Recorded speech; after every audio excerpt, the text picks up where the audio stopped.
show you where I'm staying. Also, I need to find where breakfast is. It's time for a coffee. I need to tell you about Unai Emery's story and why he's rejected. Oh, it's this way, I think.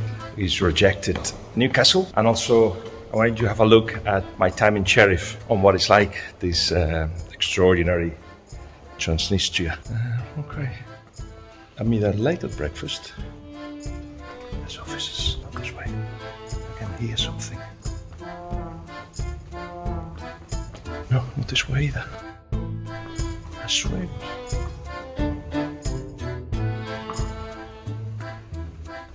Not this way either. Well, I may have been late anyway. I found it. It's the conference room, that one. So, going for breakfast. But not here.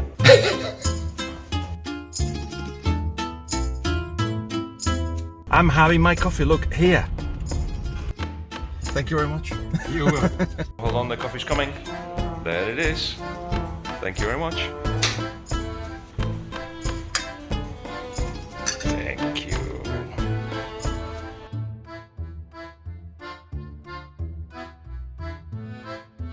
This is the residence where I'm staying. So that's the stable over there. There will be more of that later. But let me tell you that last night I watched Unai Emery talking about his future, and he seemed reticent. He didn't want to commit one way or another. The reason being, this is after with Cristina Bea, the fantastic journalist of Movistar, that was asking the right questions with the right tone about his future. And basically Unai admitted that there was interest from Newcastle, yes, but there was no offer. So, they had to make an offer both to the club and to him personally, and that hadn't happened yet, he said. Cristina insisted, well, if it comes, what will happen? Well, I think I'll be working at the weekend with Villarreal, he said, more or less. And I thought, that's not Unai. So I started making calls, and of course, where I am in Transnistria is 2 hours after London time and 1 hour after Spanish time. I found out that he didn't know the full story. He had said not to be disturbed with it while he prepared for the big important game in the Champions League. That's the first worrying sign. All this pressure and leaks from Newcastle that it was all done with him were basically done without finalizing the deal. In fact, they were miles away from finalizing the deal. And then he started talking to everyone. He met Roj, the chairman of Villarreal. He talked to his family, to his son, and everybody was telling him the same thing. It's not the right time to go to Newcastle. Oh, there's a little market there. The market here, but no coffee, I guess. I'll keep looking. So they were telling him it's not right.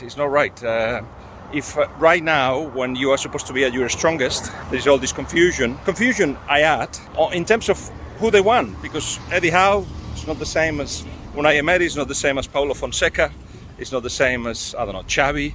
A lot of people that have been approached and talked to, and they've been talking to or wanted to talk to, have nothing to do with each other. What is it that Newcastle wants to be? Well, that's not clear. Well, the structure still has to be defined. People have to be put in place of the highest caliber for Newcastle to use the money they've got, which is a lot, hugely. Well, all that is not in place. So for somebody, an elite coach like Unai Emery, it's all rushed and it doesn't feel right. And I think he had the same impression. But at the same time, he realized and was told by Villarreal, look, we haven't started well in the league, but it doesn't matter. You are our man. You are the one who's taking us to the next level. And you want to be somewhere where you are loved and you are admired and you are respected. He gets that at Villarreal. Absolutely, he gets that. So, decision made. I think he left the stadium with his mind clear and staying put. It's not a negotiating ploy.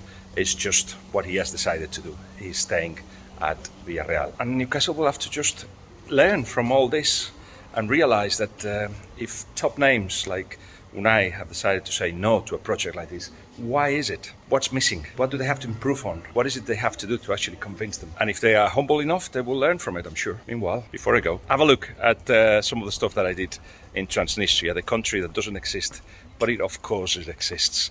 And a country that is run mostly by Sheriff, the conglomerate, owned by the oligarch Victor Hushan.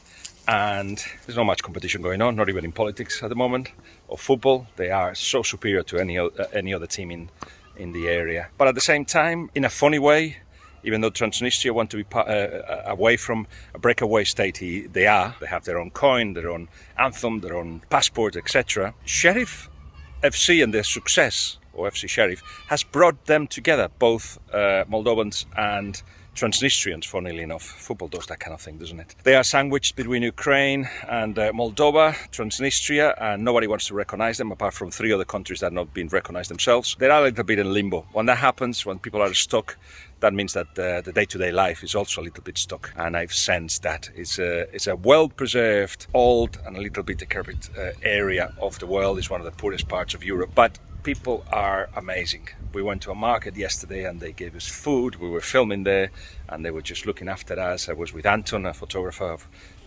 of a lot of quality, and he also had a lot of time for us and opened our eyes about life in Transnistria. All that will explain properly in the documentary we're doing with CBS, but also a little bit, a glimpse of it, in the video you're about to see. After the short civil war, there was a ceasefire, and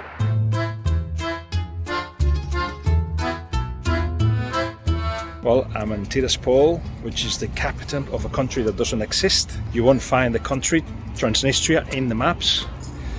A country that they are a little bit stuck in the past. I don't know, can you see that statue there?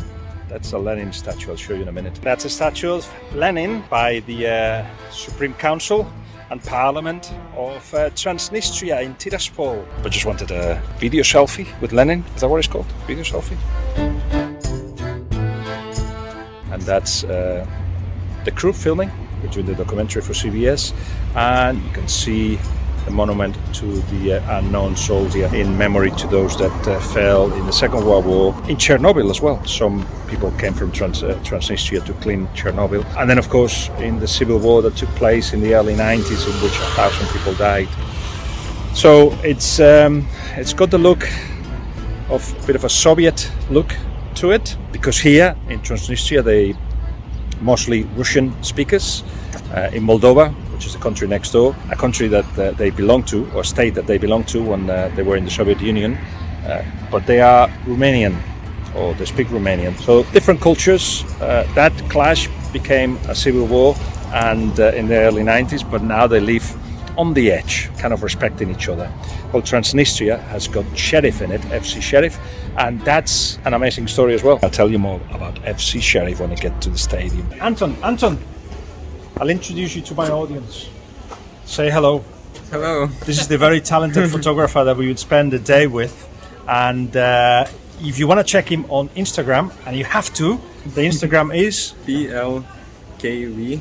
Okay, well, I'll put a link to it, but he's a very talented man. This is the old Sheriff Stadium, and it's a Soviet stadium that Sheriff used when they built it in 90s, when they started in 97. It's got a lovely look to it.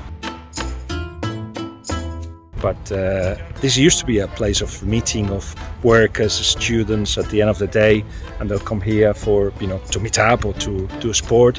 And everybody that we've worked with, locals, they have great memories of this place. And here we are at the stadium, Sheriff. I think it opened in 2003, and this is a bit of a confusing story, because on one hand, Sheriff is the smallest budget in the Champions League from one of the poorest countries in Europe. On the other hand, it's run by an oligarch that controls the financial life and the politics of Transnistria. So, not sure what to think. But the fact is, they can qualify to the next round of the Champions League.